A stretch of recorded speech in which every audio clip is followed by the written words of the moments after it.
Hi, folks. I'm Jamie Hiles. I'm Lydia Judy. And I'm Derek Lemaster. This is Scream Bloody Movies, the podcast where we review a horror movie each week, go over the horror news, and Derek sips liquid courage before diving deep into The Exorcist. Yes, a tiny little bottle of vodka. That is the Brought to you tiniest by water I've ever seen. Ice Mountain. Is that like good enough for like a drink of water? Like when you say, "Can I have a drink of water?" They hand you that. And it's Dude, one drink yeah. exactly. I guess so. This is 8 ounces, which just is a cup of water. Right. So You need America. cup. America.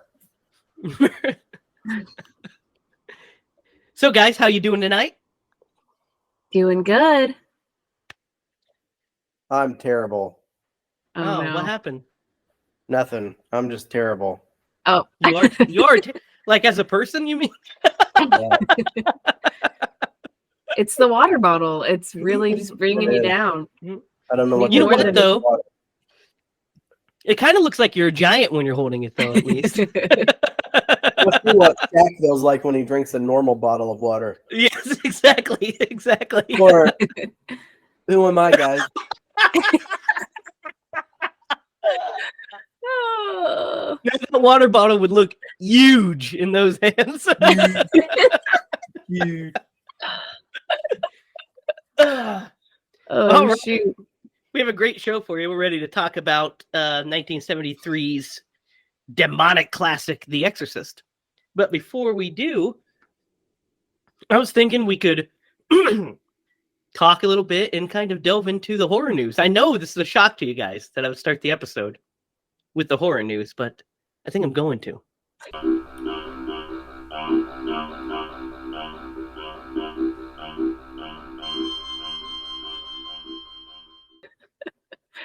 I'm a stickler for changing things up. If you must. Let's start with this, you guys. You know, here at Scream Bloody Movies, we are big fans of one Nicolas Cage. Okay. All right. Well, Mr. Cage has a new film coming out in July of this year called Sympathy for the Devil. Ooh. Starring Joel Kinnaman from Suicide Squad and Peacemaker and the new Suicide Squad. It follows the driver played by Joel Kinnaman, who finds himself in a high stakes game of cat and mouse after being forced to drive a mysterious man, the passenger, Nicolas Cage. As their white knuckle ride progresses, it becomes clear that not everything is what it seems. That guy really pumps out some movies, huh?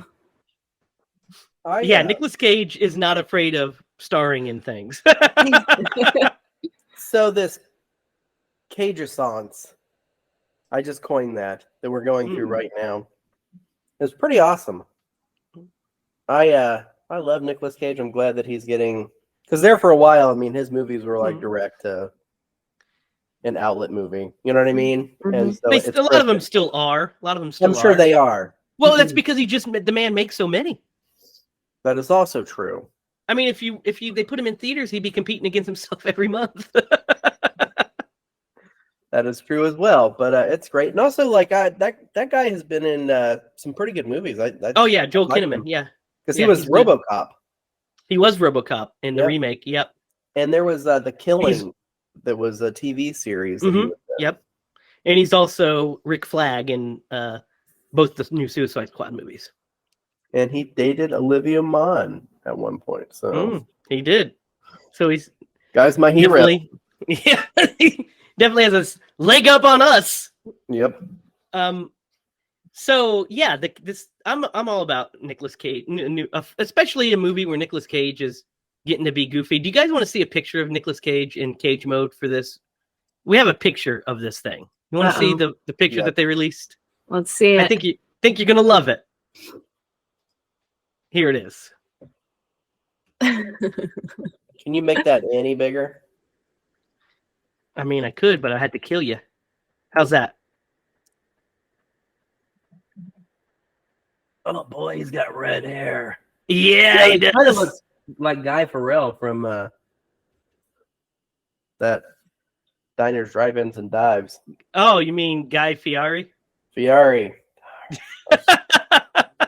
I was that close. Guy Farrell. What do you guys think? Guy He looks. Farrell? I mean, I don't even think that's a guy. I just assumed it's you mispronouncing Will Ferrell's name completely. Could see it too. I think it looks fun, right? He definitely is playing the devil, guys. Come on, he's the devil. Oh, Mm-hmm. It is called, Sympathy for the Devil's the name of the movie. yeah. I'm pretty certain he plays the devil, and he looks like he's having a good time. I'll check it out. I thought Unbearable Weight of Massive Talent was one of the best. Did you guys see that yet? I haven't seen it yet. It's on my list. It's amazing. He's amazing. Of course, Pedro Pascal is amazing and everything, so he's amazing. It's good stuff. All right, next we have a release date for the new Texas Chainsaw Massacre game. It comes out August 18th. Okay. So it's similar to the Friday the 13th game that was out. Similar in kind of the mechanics of it and stuff, except you're running from Leatherface, or you could be Leatherface as opposed to Jason. Also, Kane Hodder plays Leatherface in this. Really? Yes. Wow. Because Gunnar Hansen has passed. So yeah, Kane Hodder is Leatherface. Huh. Sounds fun, right? Yeah, I never got to play the other game. I'm not a big gamer, of course, but horror games are kind of interesting to me. They are. I have it. You can come over and play it. It's cool. And I also have the Evil Dead game, which is also great. Nice. It's similar. I own one game. It's Madden, isn't it? It is Madden, yeah. I'd say there's like 3 games that I've ever played and been good at. My favorite game, since you brought this up, I might as well tell you, is the Arkham series, the Batman. Yeah, those are great. Series. Those are next level, like entertaining.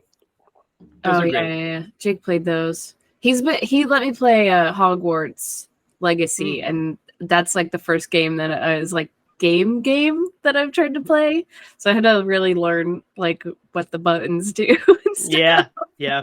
Unlike Animal Crossing, which is kind of chill, Yeah. I have tons of games. Duck Hunt back in the day. Oh yeah. Yes, of course. But recent games, of course, like The Last of Us is amazing, and Ghost of Tsushima. Oh, that's a good game. Gorgeous looking game as well. Yeah. Beautiful to watch someone play if you're not into playing games. It is. All right, Lydia, this is right for you. Actually, the next 2 bits of news are for you. But you were just talking about this movie. Did you know that they have greenlit a sequel to Smile? Really? Smile 2. Parker Finn has just inked a first look deal with Paramount. And that's one of the we don't know, obviously, a plot, and we don't have a release date yet, but that's one of the priorities. I mean, let's put it this way. The first movie made $217 million worldwide. Yes. I just watched it. And I can't talk about it yet. I can't talk about it yet because you guys got to see it. But yeah, it was something. Well, I've got the perfect title to this sequel. What's that? It's called Smile, a Slight Frown. Oh, man. Just think about it. I am, and it hurts my brain. Like a yin and a yang. I could see where a sequel could go. I'll say that. Well, I don't know. I haven't seen it yet. I haven't seen it either. But I think a good name would be Smiles. Because there's more than Mine one was smile. way better. You see? Mine was more way than better. one smile. I suppose that think could it's great. work. Lydia, whose title for the next installment of this is better? Jamie's or mine? Well, mine is logical. Okay, so it's against Smiles. Yeah. And the smile, a slight frown. a slight frown. No, I don't think that's gonna work. I don't think a frown's gonna work. Because the whole point of it is the smiles are scary, not the frowns. the fact that he dug in with a slight frown kills me. Mine was a dumb title. Like I was like, this would be stupid. And the Derek's like, no, mine's way better. Yeah, Mine is way better. I can't imagine they'll go with either of those, but I called it Smiles because it rhymed with my last name. Smiles Hiles. If I directed it, that's what I would call it. And I would say a Jamie Smiles movie. You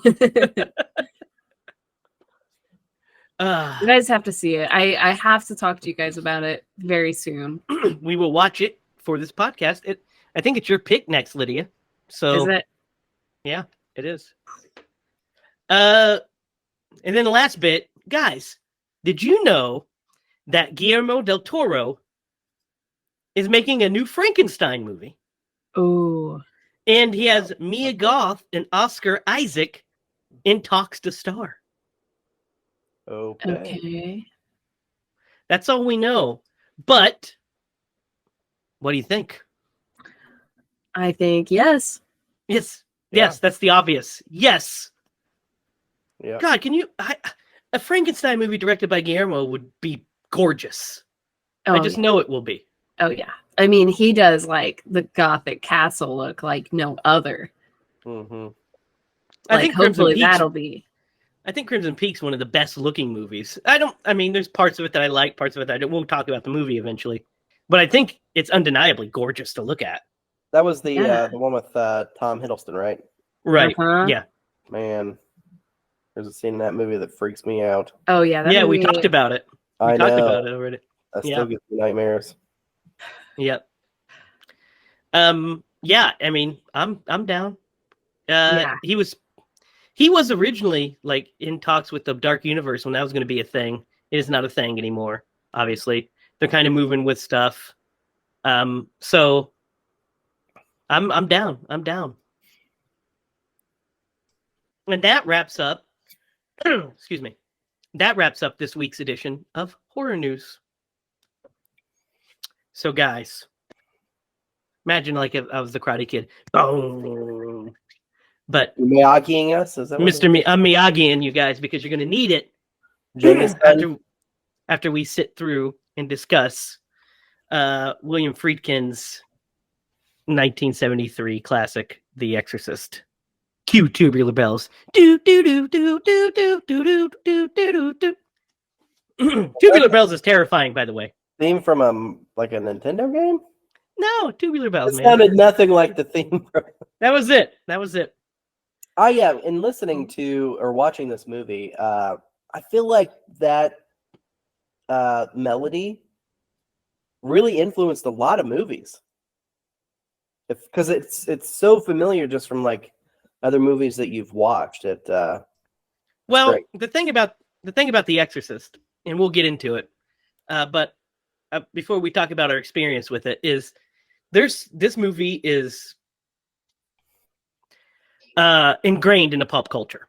You've seen this movie, Osmosis, even if you've never seen this movie. It's been parodied to death. Mm-hmm. So beats are familiar because of parodies. And there's just it's just in the zeitgeist of popular culture.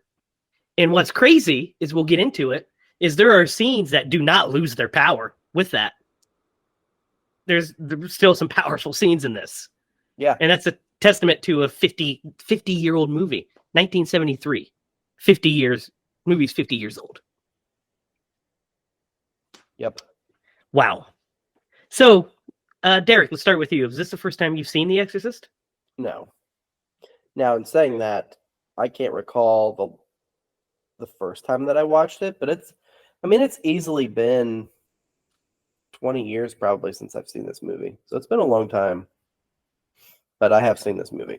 Mm. And I saw its sequel, Repossessed.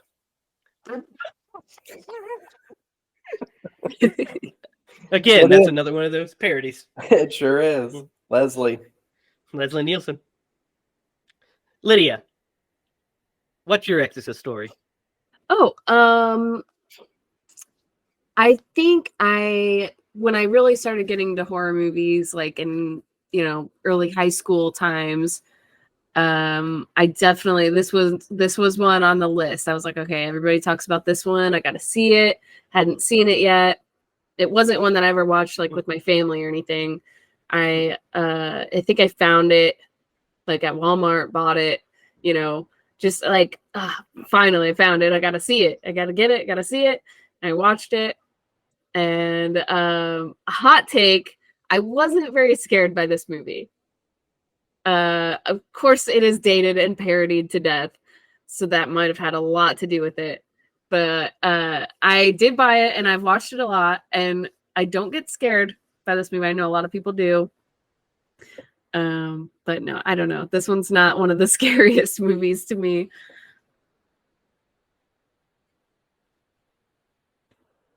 Yeah, I'm sorry. I thought we froze for a minute. I thought we did too. I I was like, yeah. I got a hot take. It's a hot take, Yeah. okay? Well, and so here's the thing with that, like in watching this movie, like, and part of that is just like being for me at least, being desensitized. I couldn't imagine what this movie would have felt like in 1981, or if you watched it in 1983. You know what I mean? Like, Mhm. Or 1973 when it came out.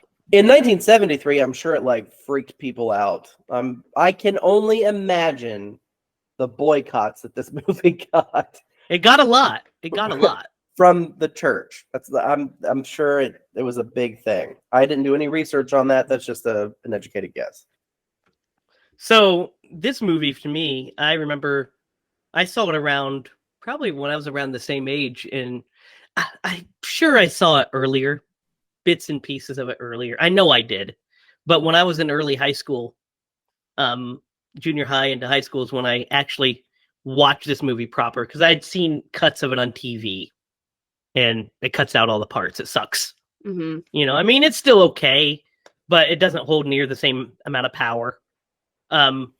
So I got it on DVD. One of those original like bare bones DVDs that had like a couple special features. It was the early ones that had like the cardboard and it clasps open. Nice. One of those DVDs. And I remember watching it, and yeah, it was good. It was scary. Had some scary moments. And I remember, so I'd watched it all the time since then. And one of the times I remember it being the most effective to me, because now I watch this movie, it's not scary, but it's great. Don't get me, it's a great, great movie.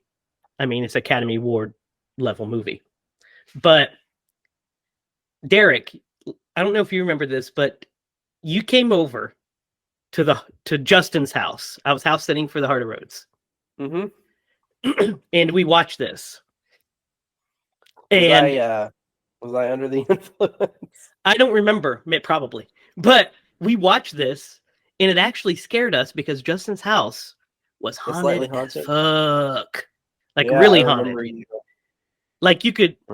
I remember I was in the kitchen by myself one night, and I felt like eyes behind me.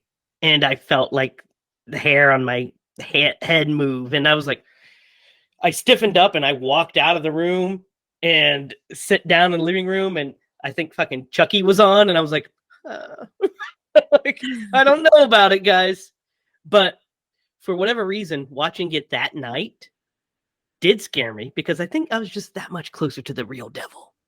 Because it was just like, you're watching it, and you're thinking of all this, like, you know, creepy ghost stuff around me. And I was like, what if that did happen? That would be horrible. That would be just terrible. So, yeah, I've lived with this movie for a long time, and I own it, of course. If you're a horror movie fan, I don't know how you don't. At least have it in your collection. So, yeah. What I want to say about this movie is, this watching it this time. So it takes a while before the horror starts. And I clocked it. So the first 10 minutes were in Iraq, and we're with Father Marin doing a dig. Love the shit out of all this stuff because it's so interesting. And you're kind of thrown into it, and you're trying to figure out what's going on. This backstory that we now know. But, you know, you're like, he's seeing like this. Is this a demon head? What's going on with all this? But most importantly, it's just breathtakingly gorgeous. The way it's shot is gorgeous, I think. Mm-hmm. What do you guys think of the Iraq scenes? There's very little dialogue. Mm-hmm. So it's all visual, and it's a great way to, you know, kind of tell a story. And I agree. I think it is some stunning stuff. And also, it just gives you, I don't know, what's the word I'm looking for? It opens up the scope of it for sure. Well, not only the scope, but man, what is the word I'm searching for? A deep appreciation for like ancient cultures, because this is a dig site, and so more or less at this point he's an archaeologist. He's digging up these artifacts and things like that. So it's really interesting from just that perspective of like the culture and the history of us as a species and of a species. Yeah, and it also kind of sets up, like I said, the backstory that once he finds this demon head, it's like he's re-encountered an old enemy. Mm-hmm. And it really sets up this kind of epic battle between good and evil that's taken place throughout this whole thing. So that first 10 minutes is really cool in Iraq, but I love the next 20 minutes. The slice of life 70 stuff is excellent. It feels like a proper movie. You know what I mean? It feels like cinema. You know what I'm saying? Like, I know what you're saying. And with like this little period has got a couple of like weird editing pieces to it. Well, it also might forget what they also are. might be because you watched the theatrical cut and they had to cut shit out. But I mean, that also might be because there was a transition that they were at like the rally, because she's filming a movie, right? Yes. The main character is filming a movie. Chris McNeil is our main character's name. Mm-hmm. Chris McNeil, played by Ellen Burstyn, and she is a famous actress. So she's in Washington filming a movie. It's like I don't know what kind of movie it is, but it's like some kind of drama. And she's like, the riot scenes. She has a daughter named Reagan, played amazingly by Linda Blair. And How then old was she when she did this movie? 12, 13. And this is her throughout the entire movie, right? There are bits where there's a stunt performer, and some of her dialogue is dubbed to make it more aggressive. Yeah. But yeah, it's her. It's her in the makeup and shit, and she's really good. Blows my flipping mind, man. She's really good. Really good. Yeah. You know, she was nominated for an Oscar for this movie. Was she? Yeah, Best Supporting Actress. Yeah. This movie was also nominated for Best Picture and Best Director. But I love this 70s stuff this day in the life, slice of life stuff, because it feels like you get some Friedkinisms too. William Friedkin also directed The French Connection 2 years before this and won an Oscar. The French Connection is amazing. And there's that kind of grittiness to certain scenes that's just is 70s. And I love it. I love it. 70s cinema. Like when he's in the subway and you see it going by and stuff, it just, the shots in this movie, there's some really great shots that I didn't realize until I watched it this time. Like watching it, critically. And I'm seeing like the camera moves all the time. It's not like a stationary that's moved. The camera's always fluid. And I'm like, God dang. I didn't give this movie the credit it deserved with the cinematography, I guess. But the reason I think this first 30 minutes is important is because I think it sets up the horror that happens later. Mm-hmm. So we see them going through their mundane lives, and we see just like kind of like a drama almost unfolding, like just a drama film. And then when the horror kicks in, it makes it that much more effective because we know these characters. We kind of like these characters at this point. And it's like we've been ramping up to it. So once it kind of hits out of nowhere, we're like, oh, I forgot I was watching a horror movie. I just was into these people's stories. Yeah, and it's got like a lot of like everyday life stuff, like them going to the hospital and like trying to figure all these things out. That's like a normal life would do, not like a horror movie would do. Even before that stuff, like just them sitting at the house and they're playing together and they're coloring and stuff like that. Just those normal little things, setting things up, like talking about Captain Howdy and this kind of stuff. And because like when we open with the family, the mom goes to check on Reagan and like make sure she's tucked in, and she hears noises, and so her assumption is, we have rats or mice or whatever. And so like she has got, because of her profession, some people there to help take care of the home and take care of Reagan. And so she tells the handyman like, hey, get some traps. And he's like, no, we don't know. There's no rats. And she was like, just get traps. I'm telling you to get them. And so he does. But yeah, it's just like a normal day in these people's lives. Yeah. And we get introduced to Father Karras, Damien Karras, played by Jason Miller. And he is great in the movie. He's phenomenal. And his story is really interesting because we find out he's a psychiatrist and a priest. And he has this elderly mother that is not doing well. She's living by herself. Yeah. And she ends up passing away. And he blames himself for it, essentially, because he didn't put her, he couldn't be there with her. What are you going to say, Derek? So this is actually one of the editing pieces that it didn't make any sense to me. And, they shouldn't have to explain everything to you, but like we go from a scene of her being taken to a hospital, like kind of a hospice type scenario where they're going to take care of her, to the party. And then there's like, which by the way, like kind of to back up, the two characters in this lives kind of are intersecting. Like, so the scene where she is doing the protest scene, they're filming that, and he's walking by. And there's another watching it. Yeah. She's walking down a street and she sees him and another preacher like having a conversation. And so it cuts from his mom being in this hospital to this party where another priest is. And then he brings up that his mom died. And it was just like, thought she was just in the hospital because there's a passage of time. We're supposed to assume that there's a passage of time. And it didn't seem like, at least to me, it didn't. That didn't seem so evident. It just seemed like it went boom, boom. I'm like, oh, that's so fast.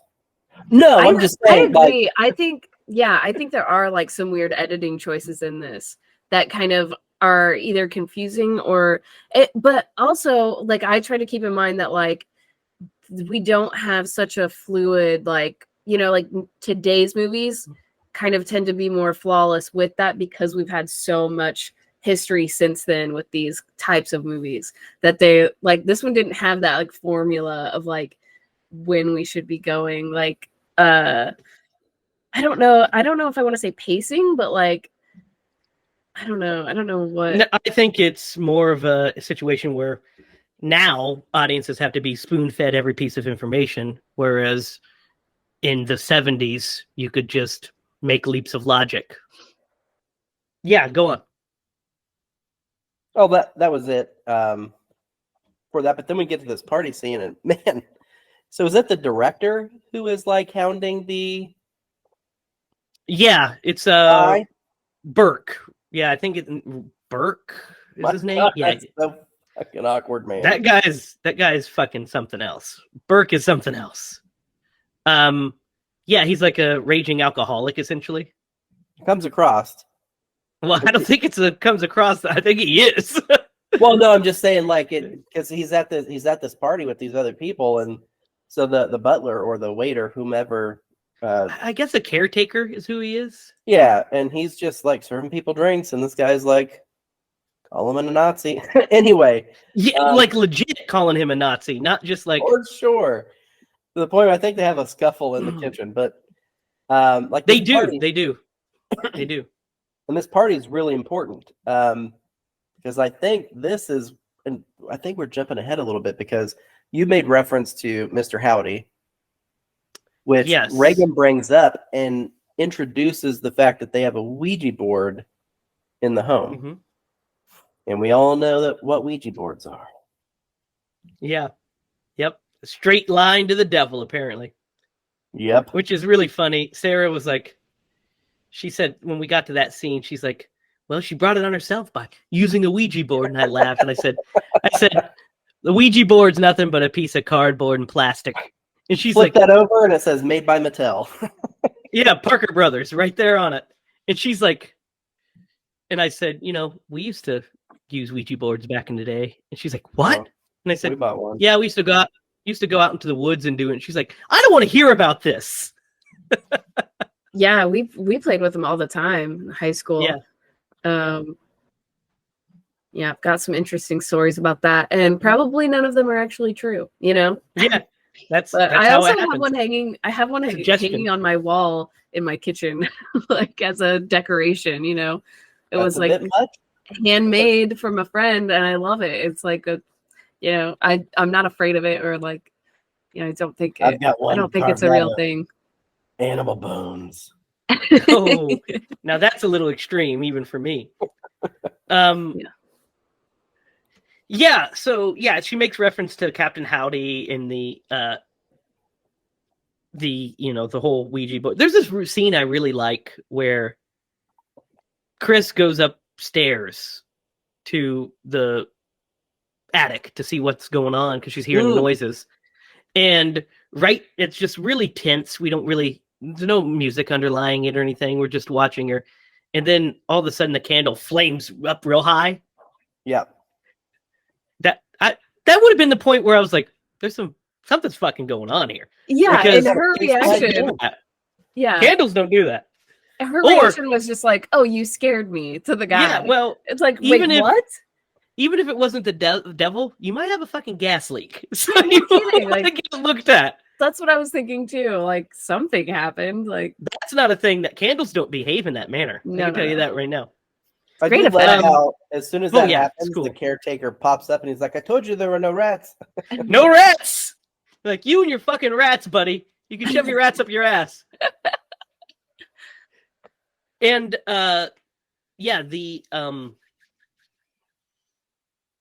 like you said, we get to the party. But before we get to the party, we have we have that really weird dream that Father Karras has. Has this really strange dream where he sees his mom and he's running across the road and she's like, trying to say Damie and he can't, he can't hear her or get to her. And then we give a flash of Captain Howdy, just like a frame of him. yeah, And then she goes down into the subway. It's like a really like avant-garde fucking weird scene. yeah. That's kind of one thing about this movie that I didn't quite remember. Like how much they do kind of like flash the demon at you. Yeah, he's like there quite a bit. subliminally almost, like, Yeah. one frame of just like a demon face that you kind of have to like figure out like, oh, did I just see something? Yeah, I remember the very first time I saw that. Actually, Derek, you and I it was that day that we were over at Justin's.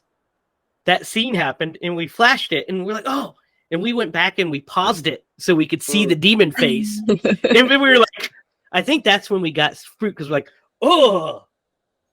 And we're like, oh. And that's ironic because that's what's in the basement. so later on in the film, it happens whenever they are doing the actual exorcism in the bed, and I was watching it today and like boop boop boop boop rewound back to it because I was like, yeah, Yeah, Anyway, I can't wait to get to Stuff. that part. We'll talk about that in a little bit. But yeah. Well, the whole ending of this movie is fucking crackerjack. That's where it is. That's what makes this movie is the ending. But, yeah, we're slowly building to this stuff, and we get to that party, Derek, where you were talking about, and Reagan just comes downstairs as they're playing the piano, having a grand old time, and looks at this one guy, tells him that he's gonna die, and then just pees all over the carpet. Yeah, that's disturbing. It's very disturbing. Yeah, I dude, mean, Go ahead. Oh, just the reaction on the other actor's face is really good. That's what I love about it. Is they're just like mortified in her reaction, Chris's reaction to it. Like she's worried about her daughter, but also super embarrassed. Yeah, that this occurred at this party. It's great stuff. So I had a little bit of a different reaction to this scene because maybe it's like some PTSD where my grandma shit on me when I was in the living room. But boy, it got me. I'm kidding. Yeah. Grandma did poop on me. Yeah, she did do that. Woody is looking at me like, what? Woody, I've told this story before. Oh, I don't know if you did. You might have to tell it again. Okay, but, I'll tell you this. I think I remember that. Yeah. So, So, there's that. And so that's what starts the weirdness for her. So she's like, then slowly things start to get worse. She's having Reagan, get checked in the hospitals, looked at her. And there's a couple things I kind of want to point out. First, I want to point out that Father Dyer, Damien Karras's best friend, is played by an actual priest. You're muted, by the way, Derek. Muted. Every time. I didn't know that he was an actual priest. That's interesting. Yes, he was an actual priest. His name is Father William O'Malley. William J. O'Malley. But he's a priest. And I will tell you about something about him when we get to the end of the movie. But he's great in the movie. He's really, really good. Like really good in the movie. But when we get to the hospital stuff where she's going through the tests, I love this portion of the movie because it's like, what I would do in real life, what people would do in real life. You know what I mean? Yeah. You would try to figure out what is going on, Mm-hmm. I mean, the furthest thing from your thought process should be initially like that we're possessed. So you're spot on. The one thing that jumps out to me, and it's just hard, like I've had an MRI before, but like, yeah, the technology back then is just so like crazy. Well, yeah. Like it's just like archaic. I mean, Yeah, it is 50 years ago. Oh, I know. It's archaic. Sometimes it jumps out to you like, oh yeah. When she's going through the talk therapy, that makes sense. It's like pop, pop, pop, pop. How loud that is when they are loud.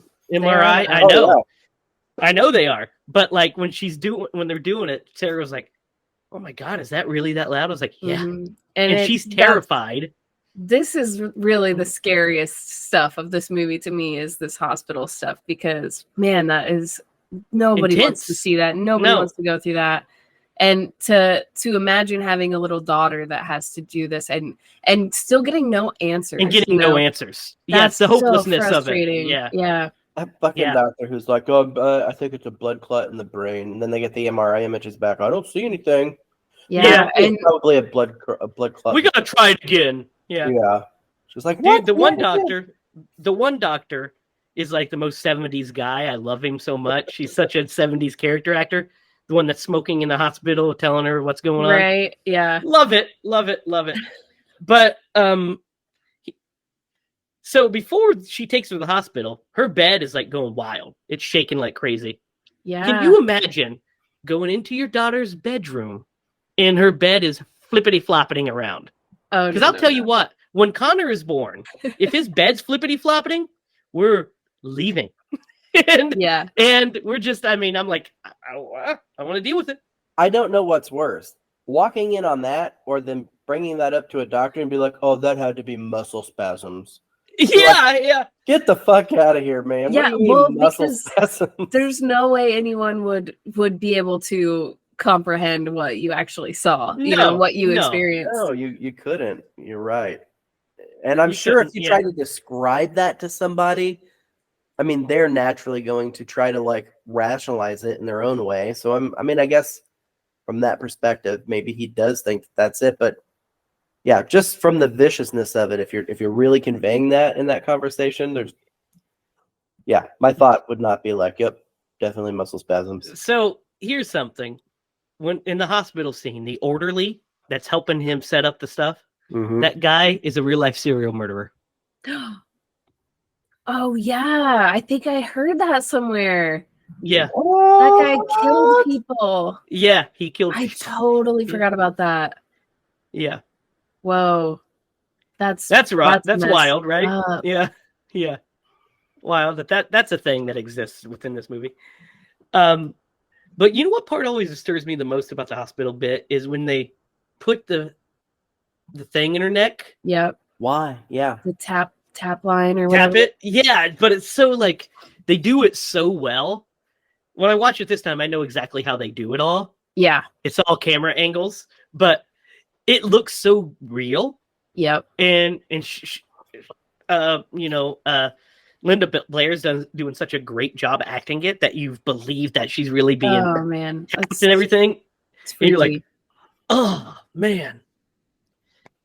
So Chris one night decides she comes home late, and she comes home and sees that there's nobody in the house. She pulls up and there's freaking cops. There's cops in the outside, just sirens and stuff. She drives by him, goes into the house. They're at the steps. And she goes in, nobody's at the house. And the house taker, she goes upstairs and sees Reagan's window wide open.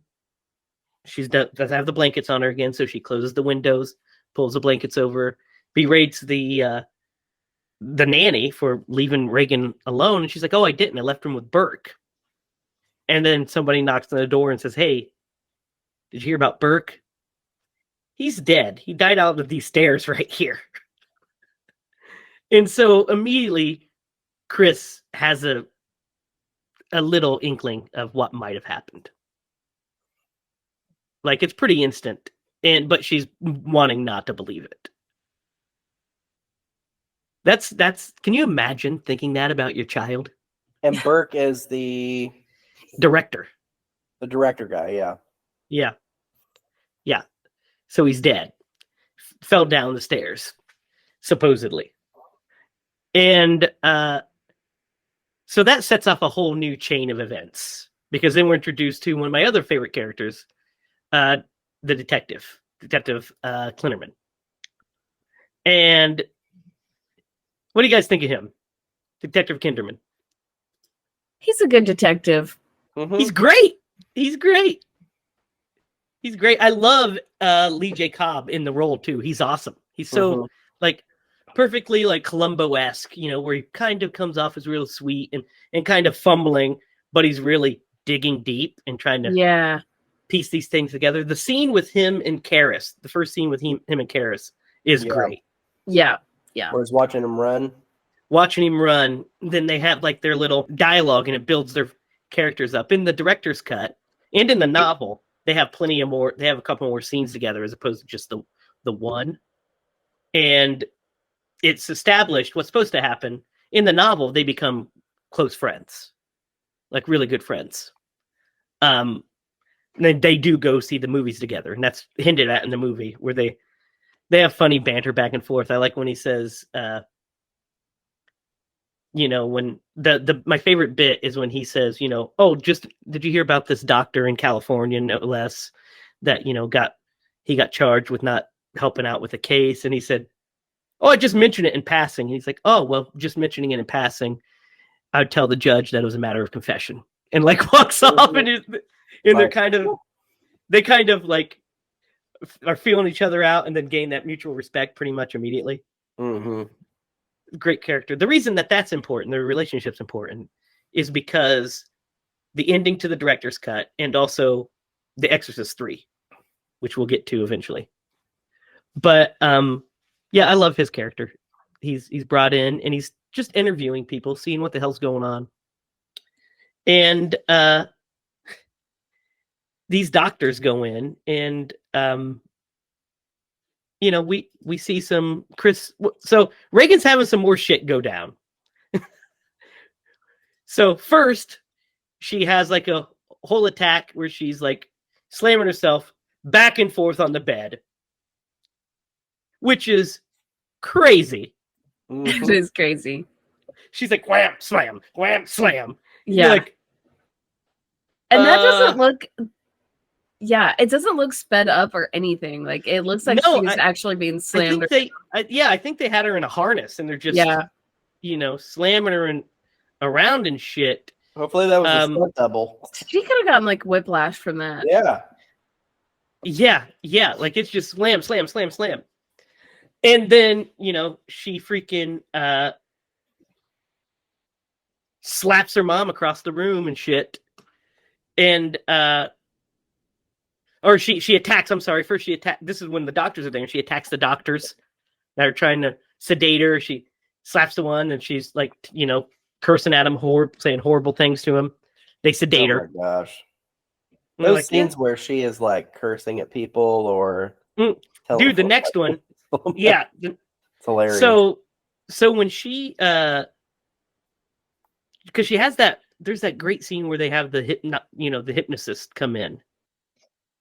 The psychiatrist, and he hypnotizes her, and she's like this, you know, and Reagan, you know, she's like, Reagan, you know, is there somebody in there with you? And she's like, yeah. She goes through the whole bit, and then she eventually says, he tells the demon to come forth, and so it does, and she gives her that creepy look. She just looks up at him. And then grabs him by his nuts and slams him down. It's like, how about no? So then Detective Kinderman comes to visit. He comes to visit, see what's going on. Because he has a hunch, you see. Because Burke's head was turned completely around. And it could have happened on the fall, but probably didn't, you know? So he has a working theory that somebody in that room upstairs killed Burke and threw him out the window. But he's like, how could this be? The only person in the room was your daughter, and she is 12 and tiny and sick. She doesn't have the strength to rip somebody's head completely around. So he's like kind of stuck in this. He's trying to piece it together. And while he's piecing it together, Chris has 100% pieced it together. She's like, yep, she killed him. Yep, 100% she killed him. And she's just trying to protect her daughter. She's great in all these scenes, by the way. She is. Like, as she's getting more and more hysterical, trying to figure out a cure for her daughter. Well, just imagine being in her position, you know. Even if you didn't suspect an exorcism, if you suspected that your child led to the death of, I mean, that they probably had a good relationship, but to anybody, like that would be a hard thing to live with, but also you'd want to protect them, especially only 12, because especially an accident. And especially since you know. She knows she has some kind of psychological issues. I mean, she thinks it's a psychological issue that she's dealing with at first. And then once she can't find anything, she thinks it's something more nefarious. Which gets us to the next big horror scene, which pretty much rocks. Right after he leaves, she goes upstairs and shit's just flying all around the room. It's just flying everywhere.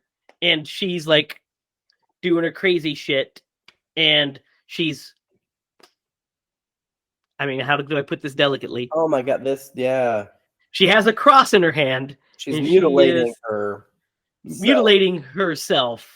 She's, kind of masturbating with the cross. I don't know if I'd call that. She's stabbing herself in the crotch with this cross. Yeah. Blood's everywhere. She grabs her mom and puts her face in it. It tells her to lick her. Yep. And then slaps her across the room. That's terrifying. That's terrible. That would be the worst thing that you could possibly have happened to you as a parent, I think. And to boot, I think one of the giant pieces of furniture starts to move towards her. It does, and then she's blocked in. She's blocked in also, like the doors. She's trapped in, and then she's like, then then she spins her head completely around and faces her. How would you explain that? Like, what would you do? What would you do? This I might take myself out the window too. Go ahead. Yeah, no kidding. I think this is my least favorite scene of this whole movie. Is this whole, like, I don't know. It's just too much for me. I don't think it's like scary. I just think it's kind of vulgar and weird, and like, it totally takes me out of it. I'm like, why is this in it? I mean, like, I have never seen anything like this in another movie. I've seen it in movies before. Like, they definitely stole aspects of this from. They've done it in Conjuring movies that we've liked. Mm-hmm. Then, so yeah, I mean, what do you do? She has to get an exorcism, right? And this is where she has the black eye, right? And she goes to visit the priest. Yes. Well, she's basically, they tell her about the ritual of exorcism and how it can shock people into. Basically, the concept is they don't think it works because she's actually possessed by demons. They think it works because the person believes they're possessed by demons. Therefore, they believe that the exorcism will exorcise them of the demons, which makes sense. Yeah, because from a psychological standpoint. Because he has a line of, I've never met anybody who has actually been possessed. Yeah, Karras does. Yeah. Well, and he said, exorcism, he's like, well, I'll have to get you a time machine and go back to the 16th century. Because, he's like, exorcisms don't exist anymore because we know about things like, depression, multiple personalities. We know about we know about psychology now.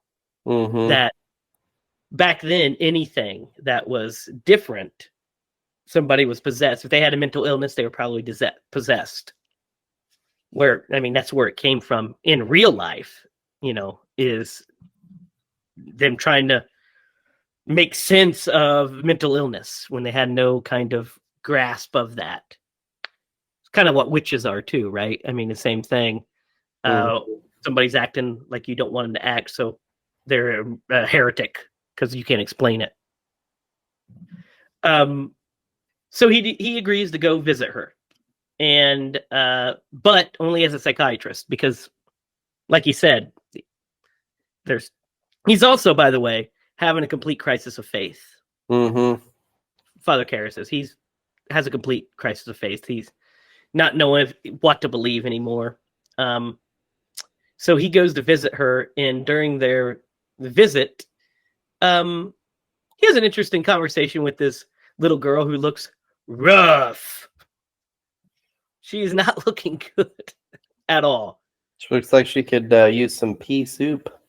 Dude, she's not only does she have vomit on her chest and stuff, but she's got the scratches.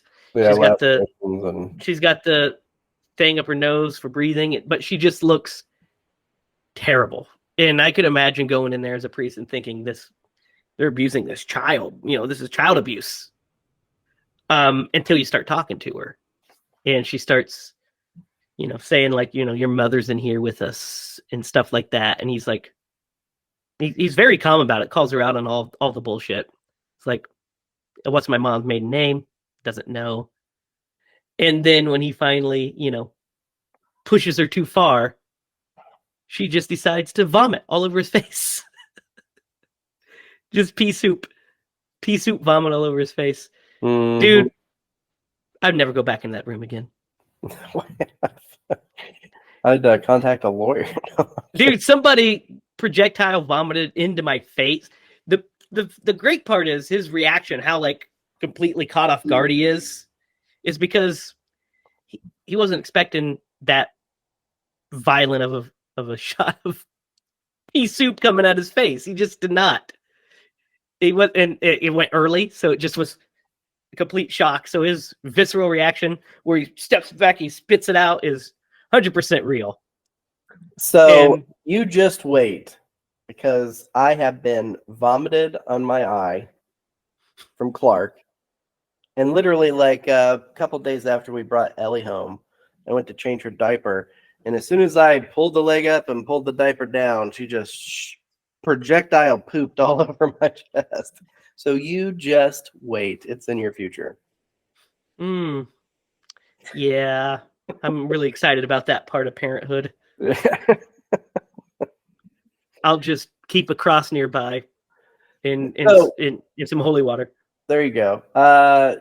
Question for you. Since he wasn't expecting this, the actor, so was that just by accident, or did the director do it on purpose to get a genuine William Friedkin did it on purpose. He did a bunch of that shit. He would also fire like prop guns in the air during takes to scare the shit out of people so they jump. Did a bunch of this kind of shit to get genuine reactions. I mean, at the end, when we get to the end and the room is, you can see everybody's breath and shit. Mm-hmm. Because the set was refrigerated and they had to be in this 30 below, or below 30, like below freezing set. So that way they could accurately produce their breaths and stuff. Also, I was going to save it for the end, but I'll tell it now. At the end, when Father Dyer comes up and he's given his last rites to Damien, and he's like crying and he's like his hand shaking as he's doing the last rites. It's because they were doing the scene and he just wasn't getting there. So William Friedkin slapped him in the face right before the cameras rolled. Oh, and it shocked him so much, and he had pain, and he was hurt, and he was like teary eyed because he just got slapped. It was an emotional just like jolt. So he's just like, that's why we get that performance and his hand shaking as he's doing it, because he just got slapped in the face by the director. Jesus. Old Hollywood's crazy sometimes. That shit wouldn't fly today, man. No, old Hollywood was nuts sometimes, man. They just do shit like slap their actors right in the face to get the performance they need. Or, hey, I'm going to shoot this gun in the air. Don't worry about it, guys. It's fine. Nuts. But hey, film is forever, right? Yeah.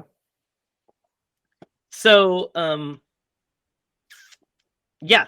So he goes back with a tape recorder to try to get, some kind of proof, because that's what he needs. He needs, in order to perform an exorcism, he needs to prove that this girl is actually possessed. Yeah, and he lays out there's a couple of different things that the church will accept. Yeah, her speaking a language that she couldn't know was one.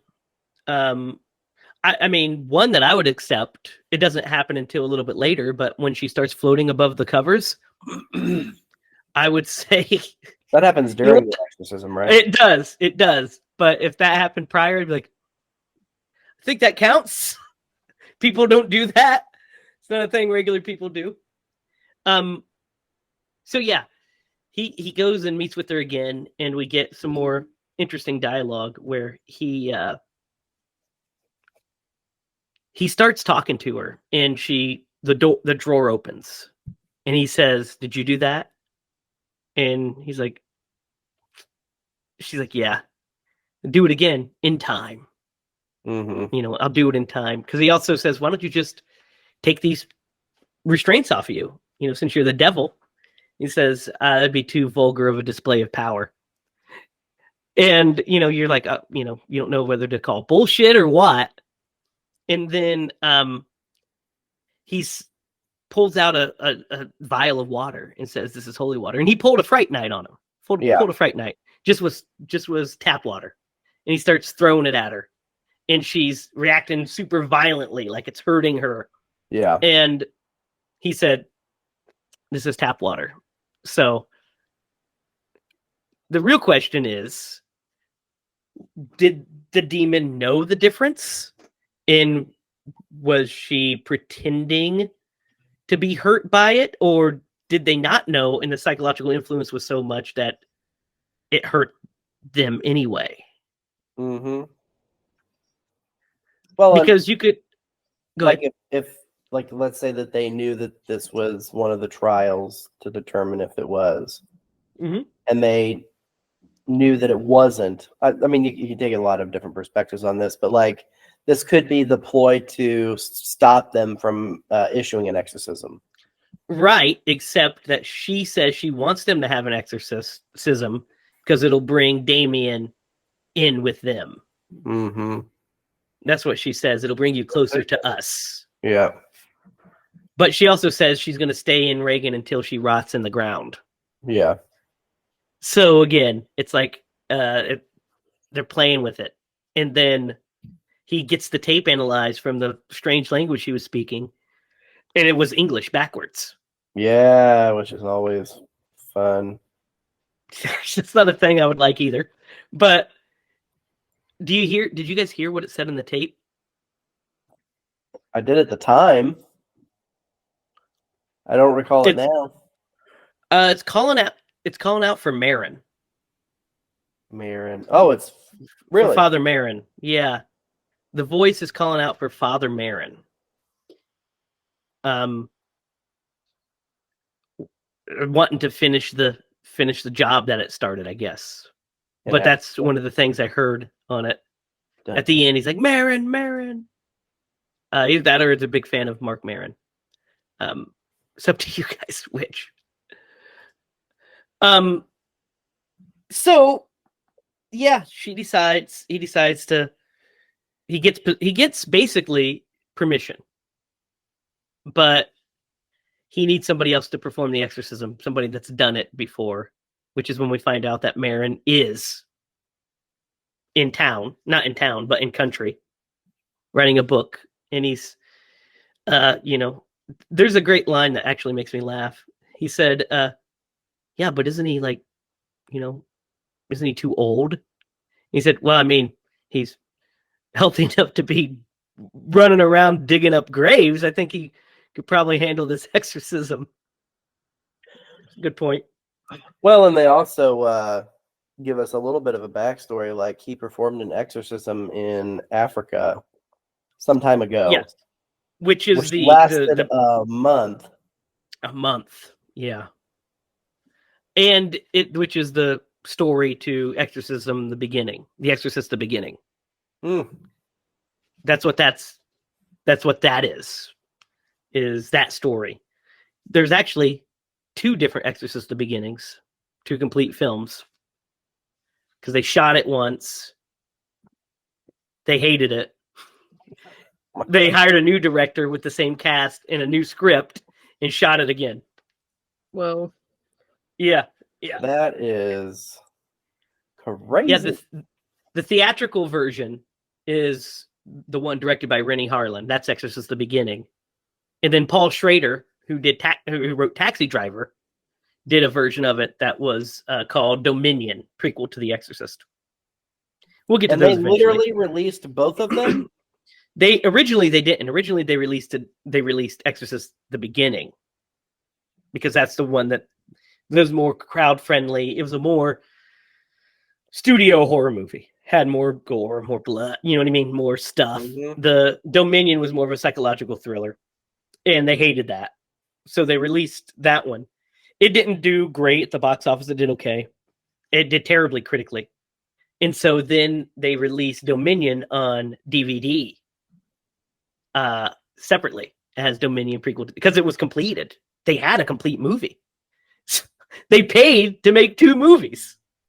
So they wanted to get money off this other one, so they released it. So yeah, there are legitimately 2 versions with not entirely the same cast, but they both have Kellen Skarsgård as your main, as Father Karras, or not Father Karras, Father Marin. So yeah, and they have similar beats. There's certain beats that happen in both, but the execution's like entirely different. It's kind of wild to do. We'll look at that one day. Yeah, if I had more time, I'd do it this week. Yeah, it's pretty cool. It's interesting. I've seen both.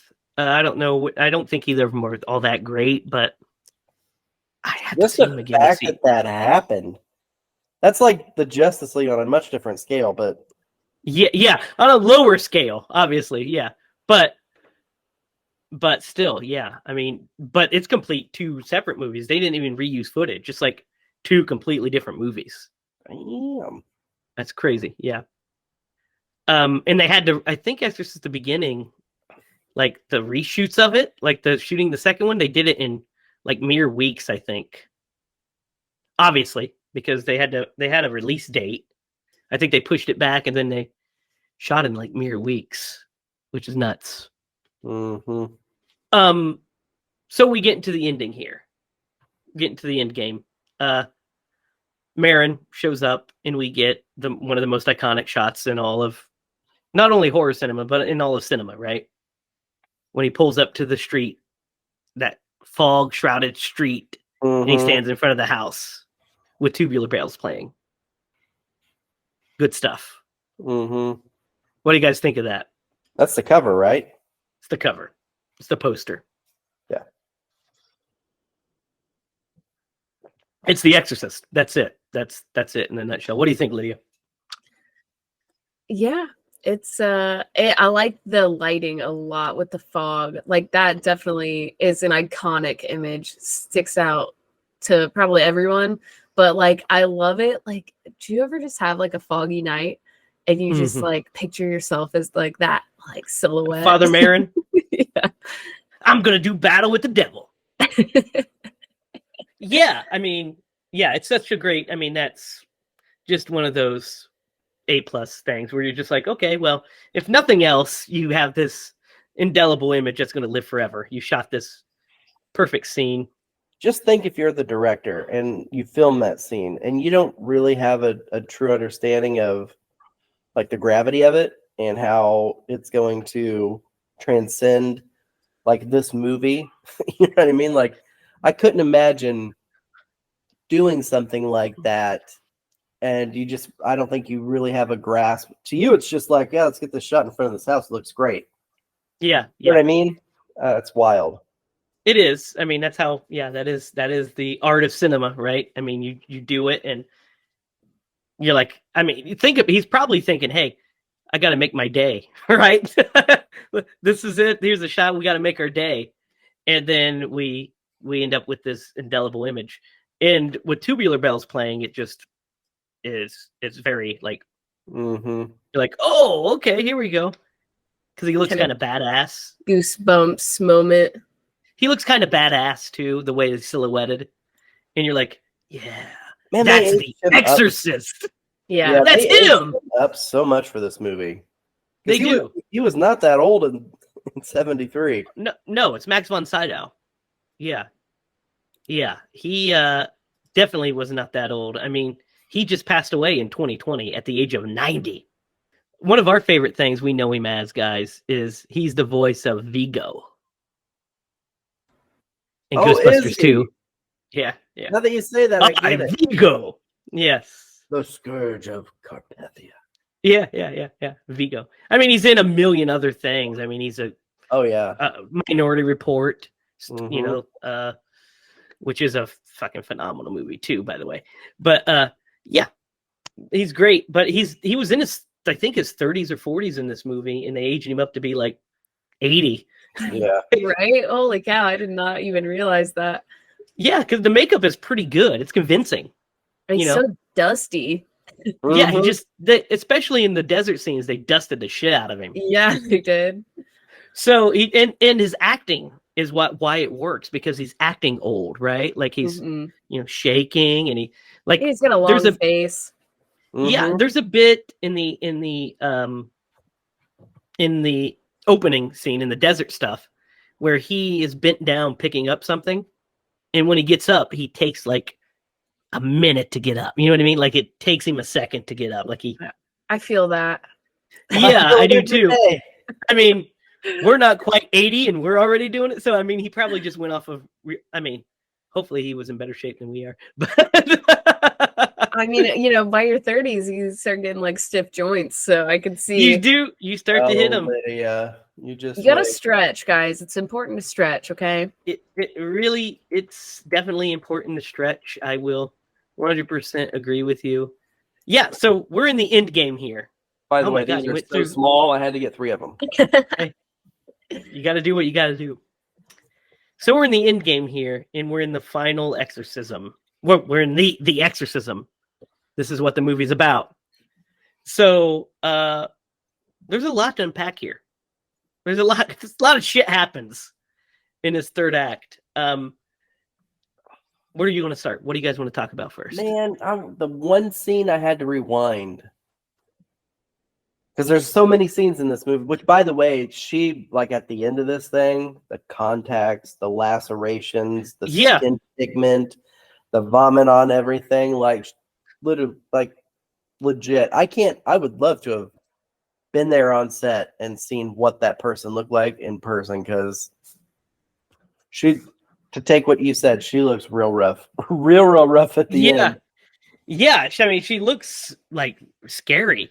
And like the way she performs her is like really creepy. The way her eyes, like the way she darts her eyes at certain points, and the way she kind of opens them and closes them, and snarls her brow, is like, ugh. She was probably scared to death that they. Let's put it this way: smack her in the face if she doesn't get it right. maybe I'm going to shoot a gun. Get it right. No, like. The ending of this, it's big Hollywood. The whole movie's kind of big Hollywood. But to put yourself in that situation, I would not want to be in that room.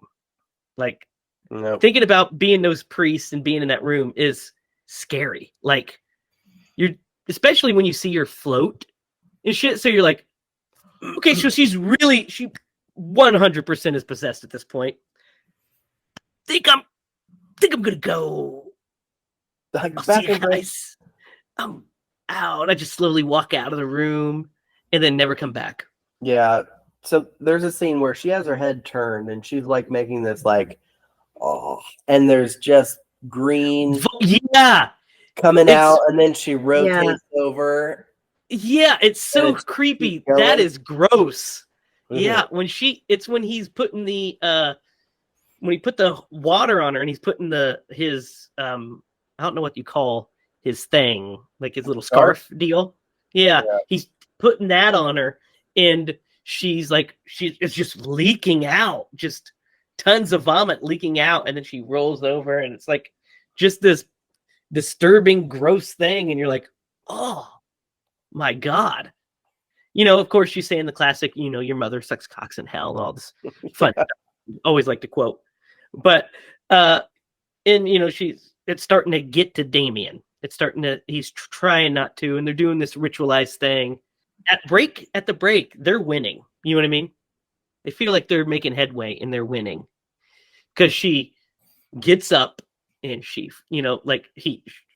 let's take a break. And she floats above the covers, like I said, like just floating in the air. And they just have to keep yelling, "The power of Christ compels you," as they're throwing holy water at this thing.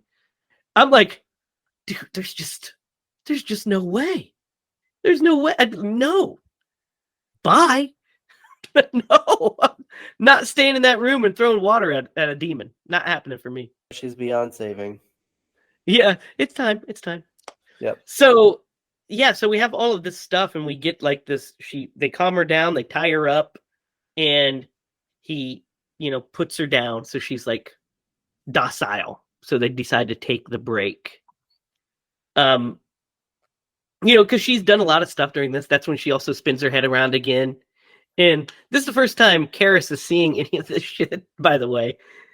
And Father Marin, to his credit, it's like, yeah, that's what I expected. So he's just like, yeah, just keep saying the stuff. So, And yeah, that happens. Damien's like, what the fuck are you? What? He's trying to read. He's like, amen. I guess. You had one job, man. Yeah. When the bed starts floating up and he's just like kind of his jaws on the floor and he's like, Damien, the response, and he's just like, amen. It's like, yeah, this shit is real now, apparently. They take their break and Damien decides to go back in and check on her because he medically check on her. He like grabs a rag and he starts dabbing her and he starts like checking her heart. And he's like, she's not going to survive this, basically, is what he's telling him. She's not going to survive this. And he, she starts pretending to be his mom again. And he slips out finally. He says, you're not my mom. And he kicks him out. And he goes downstairs and sits. And we don't see what happens. We see Father Marin go over, grab her hand, and start saying the Lord's Prayer. And then Damien's down. What do you think of the first half of this exorcism scene? Because it's a big chunk. It's intense. It is intense. One thing that we missed. So before they went in, the two of them are talking, and he's trying to give Father Marin the backstory. Mm-hmm. And he's like, one of the things he says is, I think we're dealing with like at least 3. And he stops him. He's like, no, there's 1. And he's like, they're going to tell us the truth. They're going to tell us lies, and they're going to mix the two together. Mm-hmm. Probably, to confuse them, to convince them, essentially what it did to Father Karras. I always want to say Harris because Karras just sounds weird. So exactly what it did to Karras is what he told him it was going to do. But the first part of this is just so intense. There's so much going on, and it's super trippy. It is. Now, like I said, it's been parodied to death. We've seen it so often. We're kind of desensitized to it. But, I can't even imagine seeing this in 1973 with no, not only no parody or osmosis of pop culture, but seeing nothing like it prior. Mm-hmm. Like, you just go in, you sit in the theater, you're like, oh, I'm going to watch a scary movie. And then you see all of this shit happening. And you're just like, not what I signed up for. Yeah, and it's kind of like with everything that we've gone through and the journey so far is like kind of sets it up to be very realistic, you know? And like today's time watching it, it's like, it's like we've seen it a million times. We know it's not like realistic, but this is like, okay, we've been to the hospital, we've been to doctors, we've been to this, we've been through a lot so far, and now we're finally getting to this point. And I think it's interesting too that they never actually like feed it to us that it was the Ouija board, like, or anything like that. Like, they're never like, oh, well, we were playing with the Ouija board in the basement, is that why this happened? They never say anything like that.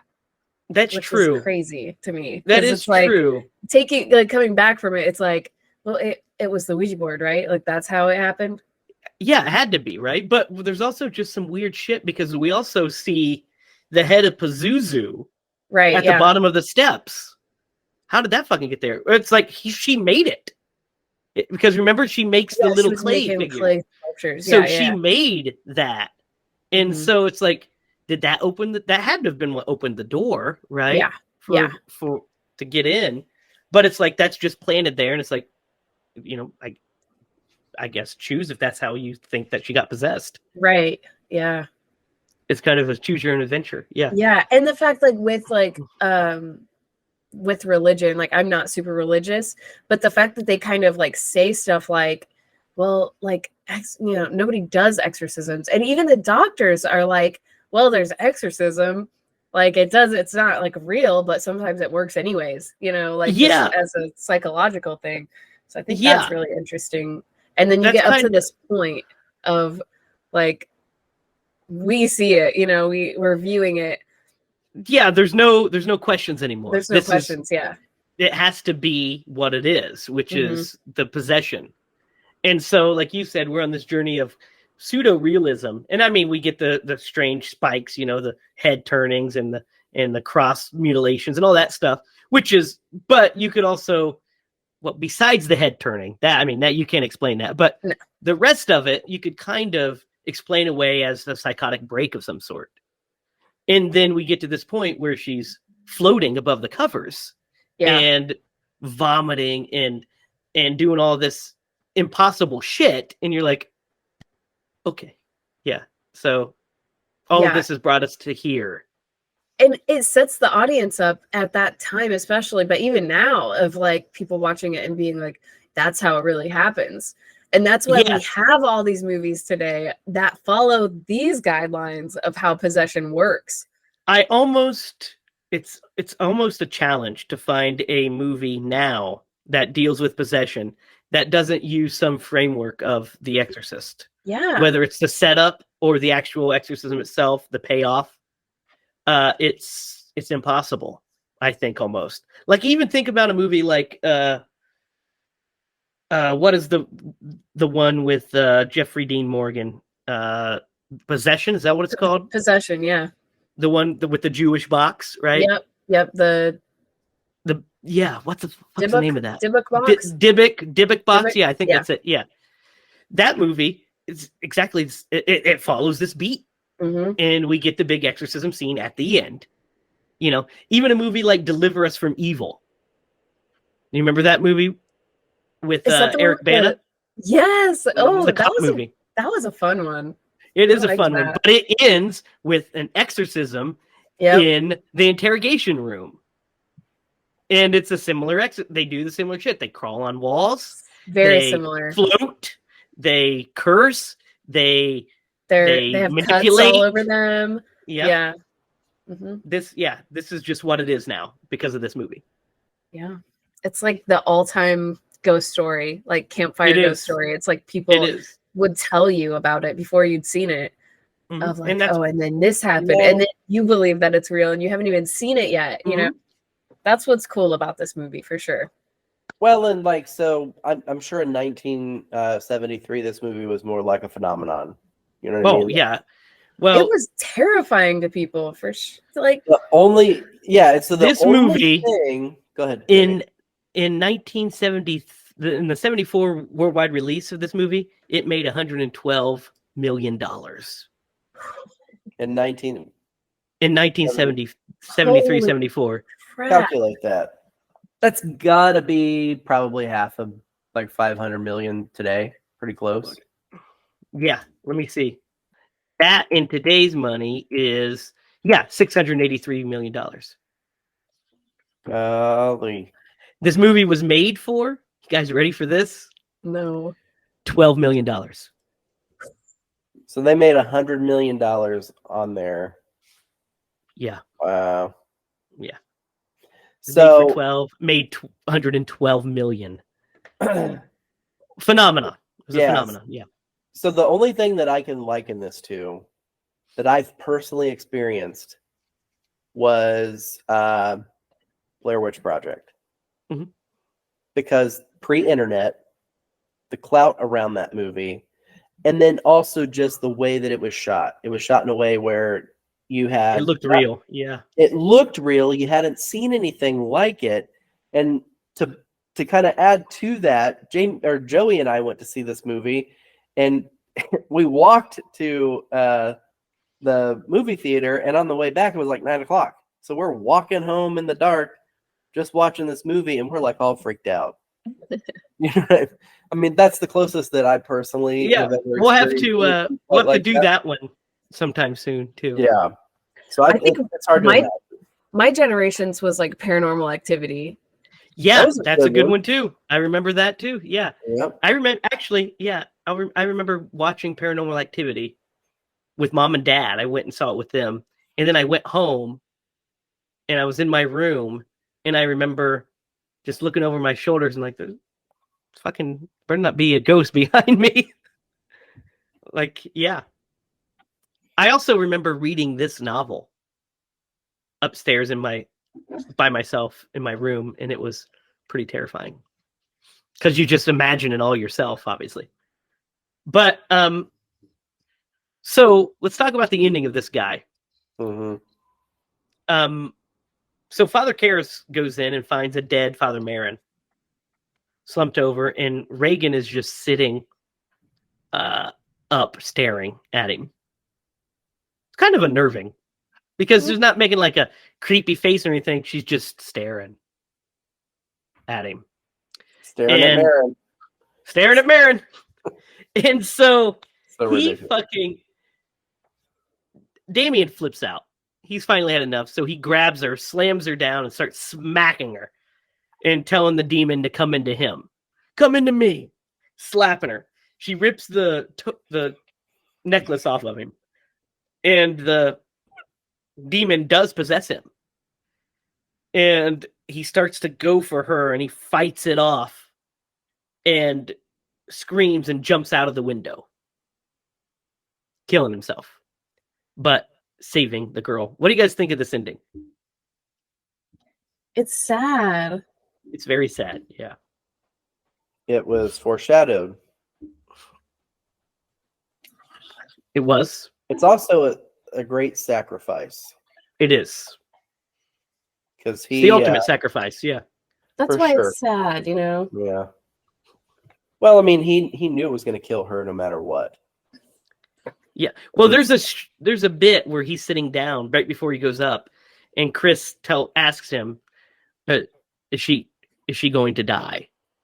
And he looks at her with this resolve in his face and says, "No." It's at that moment he decides, if I die, that's fine, but this girl is not dying. It's in that moment. Mm-hmm. So he rushes up and does what he does.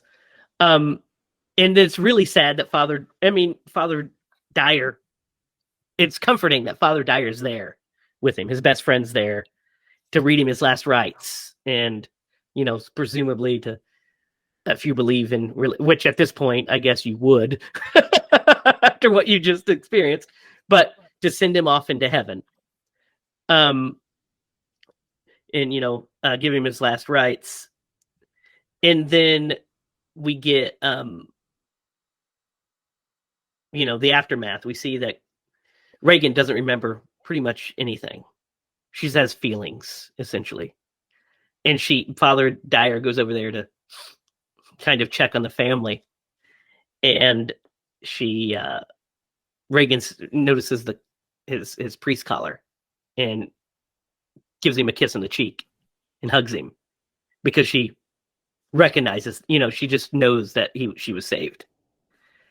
And then, Ellen gives him the medallion and Damien's medallion, and he walks off. And the way the theatrical cut ends is he walks up to the stairs, looks over the stairs where Damien died, and the Tubular Bell starts playing, and we end. It's kind of a dark ending. Sad. That's the one I saw. That's the theatrical. Yeah, what's the alternate? So it just has an extra scene. Basically, Detective Kinderman shows up. He just misses the McNeils leaving, and he starts talking with Father Dyer, and he asks Father Dyer if he wants to go to the movies with him, and they start their own friendship. So, it's a more uplifting ending. It's a happier ending because that's the one I saw. That's the better ending. I think it's the better ending. Yeah. Because it's the ending that William Peter Blatty wrote because he wanted to end it on that note.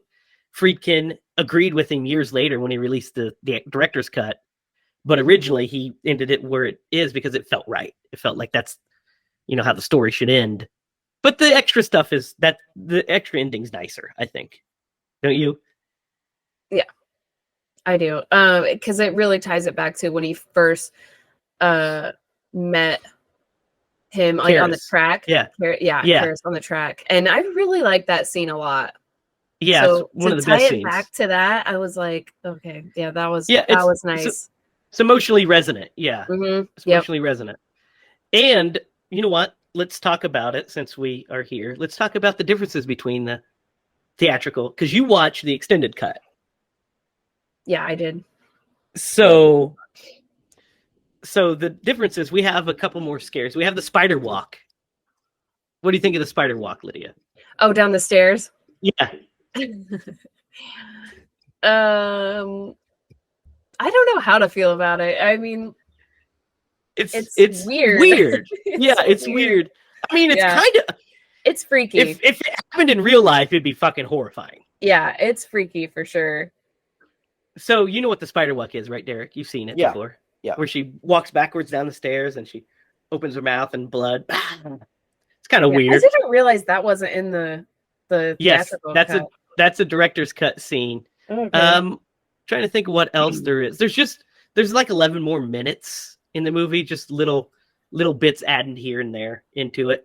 But that's one of the big scenes that was added was the spider. I remember when they re-released this movie in the early 2000s as Exorcist, the version you've never seen, and it played in theaters. And that's why most home video versions of it are the extended cut. The extended director's cut. And I remember that being a big point. You know, everybody's talking about there's this scary spider. And I remember watching it being like, nah, I mean, that's all right. Yeah. I mean, the movie doesn't need it. You know, you don't miss it. Did you miss it, Derek? Maybe. I don't know. I have seen this. I know what you're talking about. Yeah. No, I haven't seen it in a long time. I mean, it doesn't mess with the movie. It's not necessary. Yeah, it's not necessary. It's definitely just a little bit of flavoring to add on to it. Yeah. The blood in the mouth, definitely. I didn't remember that being so... Yeah. That is like pretty prominent. Freaky. Yeah. It's pretty gross. There. It's disturbing. Gross. Yeah. It's grody. But because you always picture the green, you know, the pea soup, the vomit green color. So it's when you see that red, I was like, oh, I don't remember that kind of thing. I don't remember that. That's a little much. Yeah. There's something we also didn't talk about, which is that there was somebody defacing the church throughout the movie. Yeah. And are we led to believe that that's Reagan? I don't know. Or is it that? There is a scene, and it's alluded to that they think it's the same person. Yeah, but we never get any answer to that. Yeah, is it just coincidence? Maybe. Yeah. But I remember that. So you know how the statue's defaced and it has basically a dong on it, right? And boobs. Boobs and a dong on the statue, right? I remember watching that. I don't remember that. Oh, you didn't remember that? Yeah. It's like boobs and a dong on the statue, like it's red and black. It's defaced, this church statue. And in the TV version, like I think it just has like a frowny face or something ridiculous. Like it's just totally like not even the same. And you're like, or it may not even show it. Like it just shows the priest like, so how like, could they? It's like, I don't even know what the fuck's going on. But yeah, that is the ending. I also prefer the extended cut ending. I think it's stronger, more emotionally resonant, and kind of leaves you feeling better as you leave the movie. Because the good guys do win, but at what cost, right? Yeah. Yeah. It's definitely not a clean win. It's a dirty win for sure. Sacrifice. Yep. And that is The Exorcist. No, that's the movie starring Richard Simmons. Oh boy. It's a classic. Lydia, you know who that is, right? Yes, I give it 10 jumping jacks. The Exorcist. Oh goodness. Who wants to go first and talk about The Exorcist? Not me. You want to go first again, Derek? You want me to jump in the water? If you want to jump into the water, you Okay. can, or you can just talk about this movie. I mean, you only have three tiny bottles. I don't know how much you're going to... add it all together, it is 24 ounces of Oh, H2O. That's a regular water bottle, isn't it? I think 16, so that 2 of these are Oh, regular. there you Okay. go. So the first word that comes to mind with this movie is iconic, right? Groundbreaking. For its time, it was just next level. I mean, especially like the end of it. The end of this movie is just intense once the exorcism begins. And that's really where like the stuff hits the fan. And the way that she looks in this movie, like kudos to the makeup artists, the special effects people, like how they I haven't done any research on this, so like how they did all the bed stuff. Because I did look for like shadows, like wires and stuff like that. I couldn't see any that really stood out. Yeah, this movie is just it's just different. You know what I mean? It set a whole new tone to movies, and the inspiration that it drove. We've talked about that a couple of times throughout this movie. I mean, it impacted pop culture, as much as any movie has ever. I would say it's something else. So, man, it's hard to judge this movie. I'm gonna give this movie a 9.2. Interesting rating, but yeah, all right. Dick Smith, by the way, did the makeup effects, Derek. He did that explains it. Yes, it explains everything, doesn't it? Yeah, explains everything. So he did the Reagan makeup, and he did the Father Marin makeup as well. So all that stuff was fantastic. Dick Smith. Dick Smith is a legendary makeup artist. Yeah. Obviously. Obviously. So yeah, 9.2. Lydia, what do you think? So let's see. I think like my favorite thing in this movie is the acting for sure. Yeah, it's really good. It's so good. These characters are great. I love the characters. I especially love like there's a moment when mother and daughter are playing in the kitchen and she steals a cookie and she runs after her and tickles her trying to get the cookie. My heart was so warmed by that. And then to follow all that up with all this like just devastation of everything. That's the slice of life stuff I was talking about that I love so much. Yes, but just how sweet was that? And it just really feels real.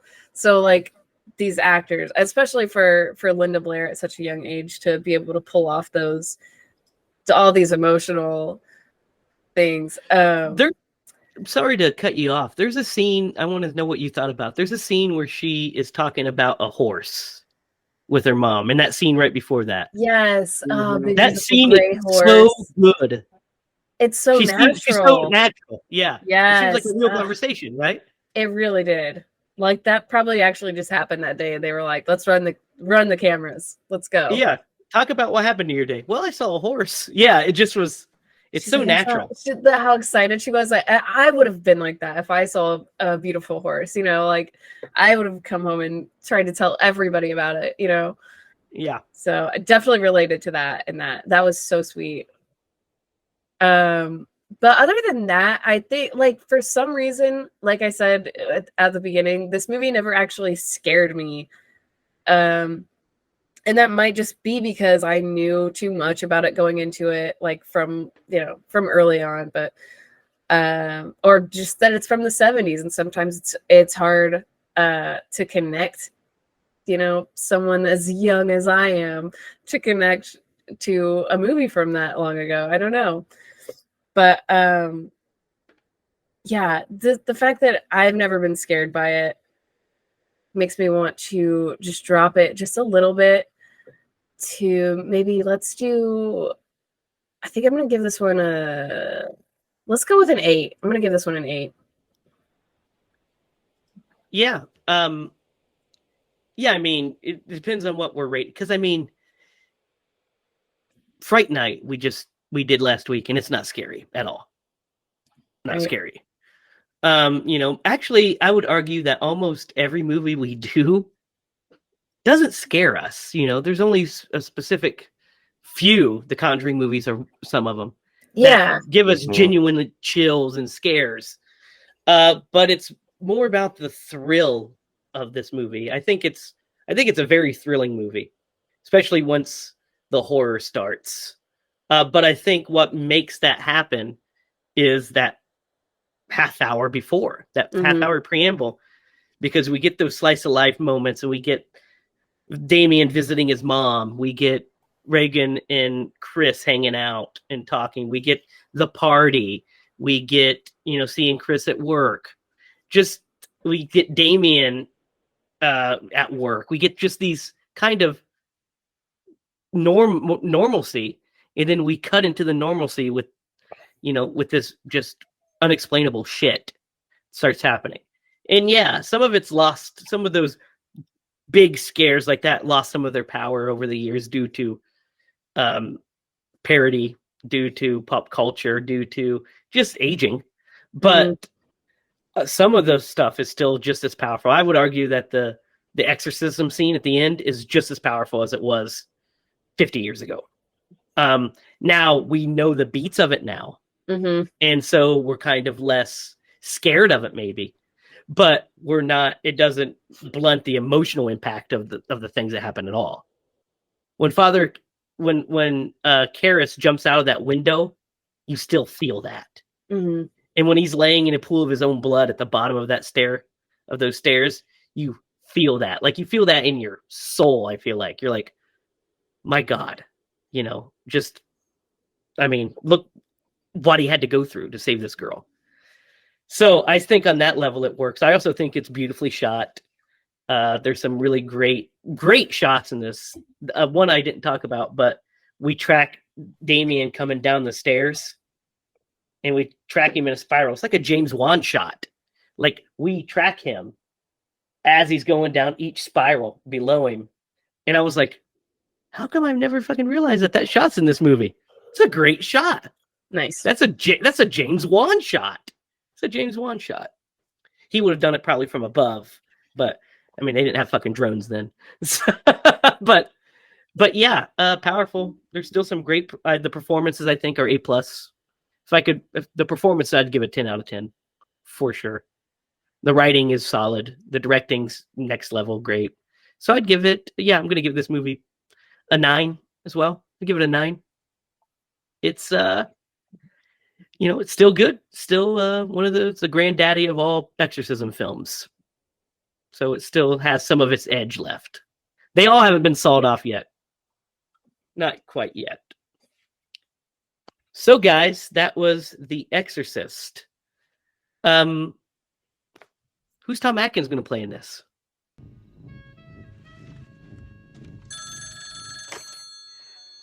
Thrill me. Thrill me. Thrill me. Kinderman? Okay, yeah. Yep. He'd be a good Kinderman, right? I think that's the way to go. Yeah. The detective. Well, yeah, I agree with that. Yeah, I mean, I can't replace Jason Miller as Karras because he's great. Can't replace Max von Sydow as Marin because he's great. So yeah, and I think, don't get me wrong, Lee J. Cobb is great as well, but throw some Atkins flavor in there. I'd be down. Yeah. Because when you think of like the iconic characters of this movie, you definitely picture the other two rather than him. Yeah, you don't. I mean, there's not like a box art where it's just Detective Kinderman sitting in his car. Yes, exactly. Exactly. Fucking wearing his like Professor Clouseau hat. No, it's not a thing. But it would have So, been yeah. if Tom Atkins would have played him. It would have been. This movie would have been. It would. I mean, can you imagine? Like Chris would have been like, "My daughter, she's deathly ill, but do you want to go upstairs for a little bit?" I'm investigating a murder right now, so that means yes. No, his Let me response grab would have definitely been, "That's a silly question, Miss Miss McNeil. Miss This is McNeil." this is a silly question. Yes, I want to see this version of The Exorcist now. All right, Derek, you said you had a story for us that involved exorcisms and bodily fluids of your grandma. Oh, well,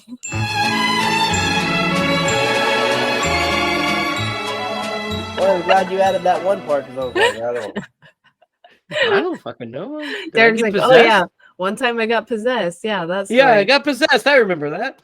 And I peed mean- and kind of. So it wasn't me. So all right, my grandmother was a heavy drinker for years, and then one day, man, she just quit cold turkey. But you put that much abuse on your body, it takes a toll. And so she developed cirrhosis of the liver. So her liver obviously didn't function well.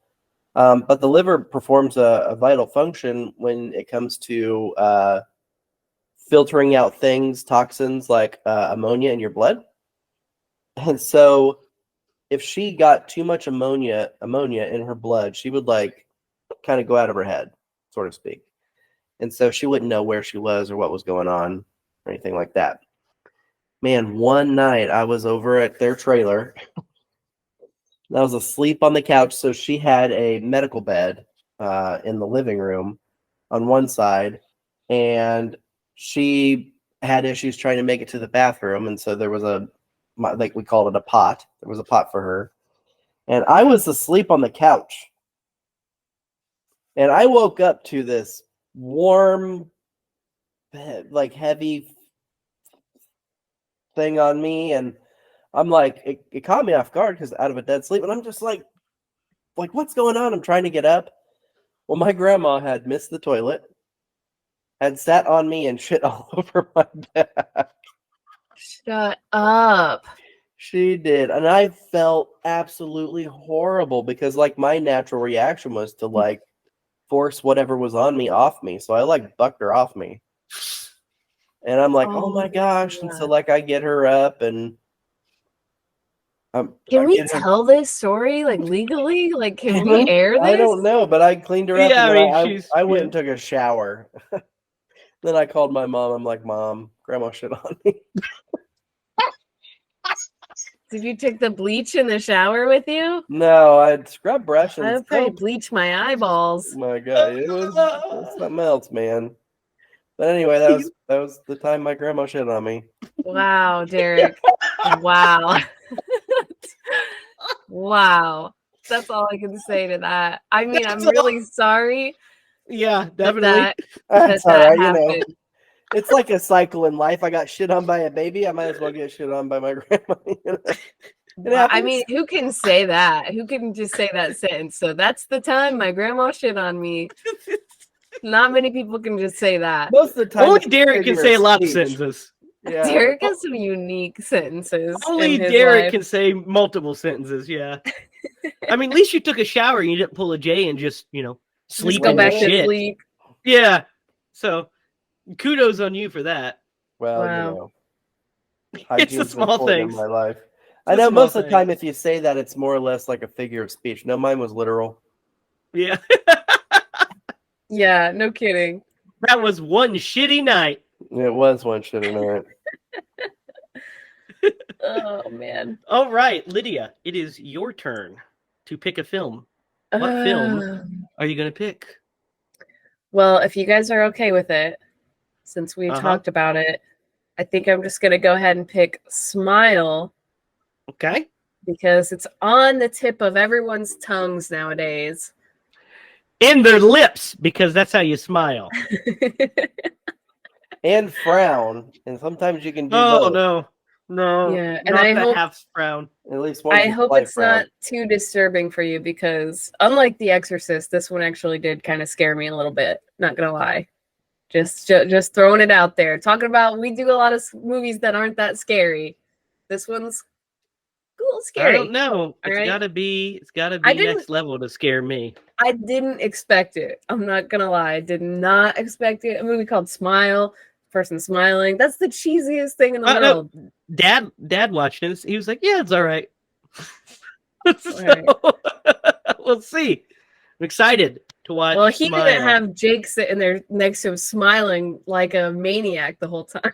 That's probably what it was. You're probably just afraid of Jake and his face. Probably what it is. Oh, I can't wait to talk and about it. where is that? Is that on Peacock?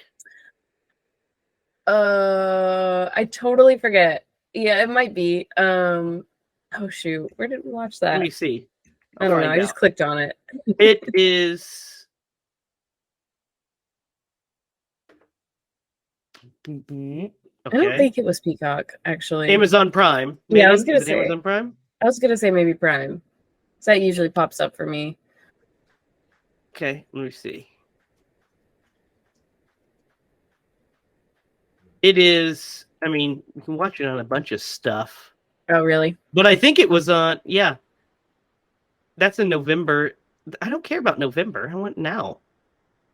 Yeah, so it's on one of those streaming services. I think it's on Peacock. I think it's either on Peacock or HBO Max is what it has to be on, because those are the two that I watch, and I remember seeing it on one of those. So it's on streaming somewhere. So that's what we'll watch next week. Be sure to like, share, and subscribe. Comment down below on what your favorite exorcism movie is. Give us some more suggestions. Is there any that we missed that we could do in the future? Also, tell us if any of you have been shit on. Why not? Let's just share the wealth. You can follow us online. You can follow us at HiLa Productions at HiLaProductions.com. You can follow us on Facebook at HiLa Productions. You can follow us on Instagram at Scream Bloody Movies. And you can follow us each on Twitter. You can follow Derek at DDoglyMaster. Follow Lydia at Lydia Spooky. And you can follow me at Racket. Be sure to comment down below and share and tell your friends so we get the channel growth. Until next time, for Derek Lemaster and Lydia Judy, I'm Jamie Hiles. Remember, if you're going to scream, scream bloody movies.